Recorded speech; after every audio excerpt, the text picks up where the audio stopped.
I didn't find out my state or my host family until the very last minute. So my exchange year started pretty quickly and in an extraordinary way because I wasn't ready at all. I thought I'd be in the group that'll depart a month later. So, all my preparations was just waiting. But then just 4 or 5 days before the first group's leave date, I got an email saying that I found the host family and now I was gonna go to US much earlier than I expected. So I had to buy my suitcase on the date of my flight. And everything was just so quick. I didn't really get to meet my host family because like those were crazy times. We just texted a few times.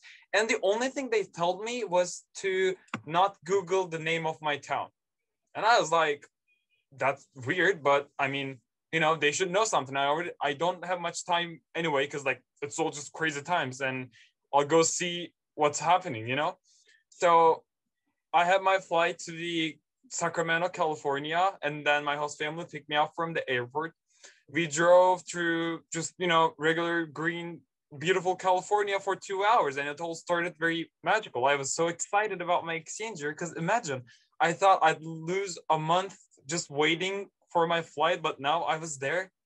Even though, like everything was just last minute, but it happened. I was actually in California now. My exchange year was starting. Uh, as we got closer to my host town and started driving up the hill, I started realizing like burnt chart trees alongside of the road, and I was like, "Oh, that's weird." But California is somehow known with their like natural disasters, especially fires nowadays. So I guess just something bad happened in this area, and then we kept driving. Once we got into the buildings and the street side of the town, I realized the rubbles of buildings that surrounded us. There were, of course, like normal just houses and stuff, but then there was like in every street there was a few rubbles that just looked like a wasteland.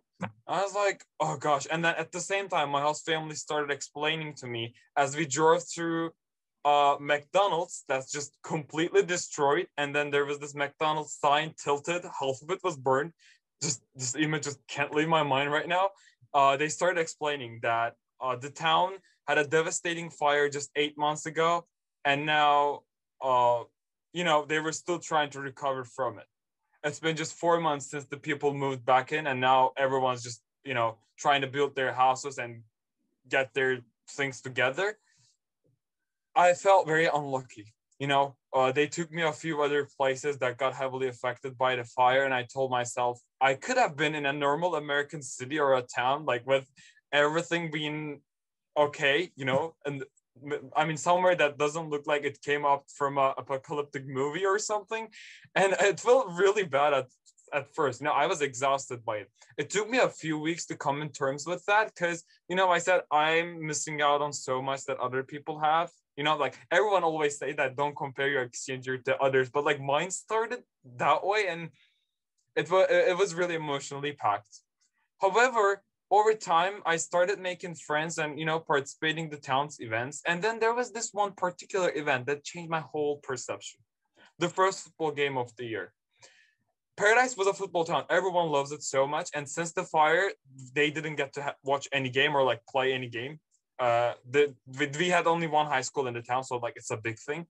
And when I went there, it was also my first football game, and there were like 2 or 3 times more people than expected in the stadium. There were TV channels just recording the like coming back home. People were so like intensely feeling the happiness and joy of coming back home, but they were also remembering the things they have lost. So like some of them were crying, some of them were cheering like crazy, and the environment really grabbed me in, and like I told myself, now I feel like I'm one of them.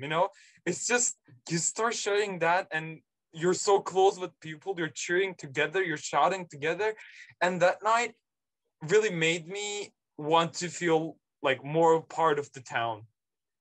And once I decided this to be my objective and I felt how good it is, I've started realizing that Paradise is not the best place to do an exchange. It's not that fancy, but it's definitely the most interesting and unique one. How many exchange students get the experience to see like such community thrive back again, right? And with like my changed perception, I started listening to people's stories even closely. And there was one particular story that really affected me, which came from my best friend Ethan. When the fire started in Paradise, he had to evacuate right from the school, so he didn't get to go back to his home and pack his stuff.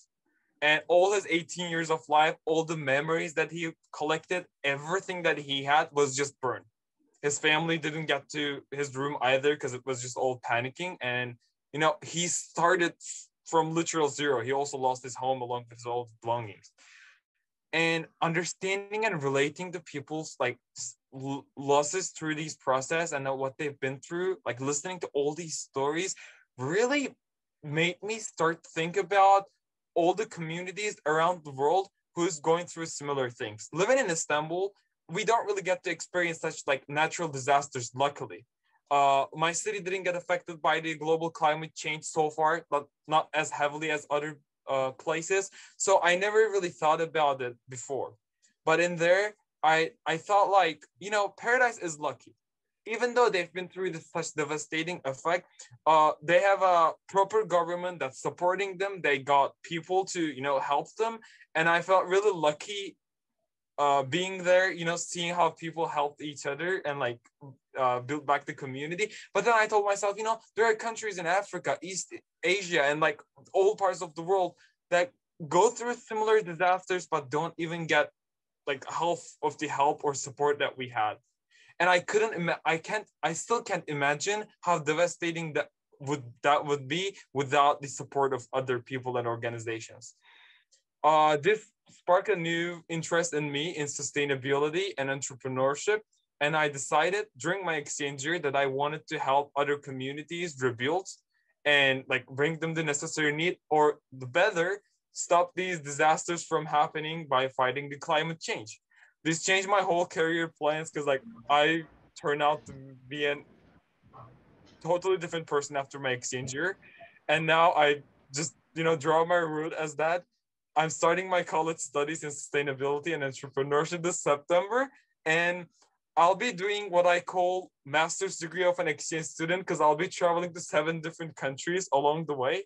And I'm hoping to be a like influential entrepreneur in the future by helping the communities like Paradise who've been through such terrible disasters and, hopefully making an actual change thanks to the YES program.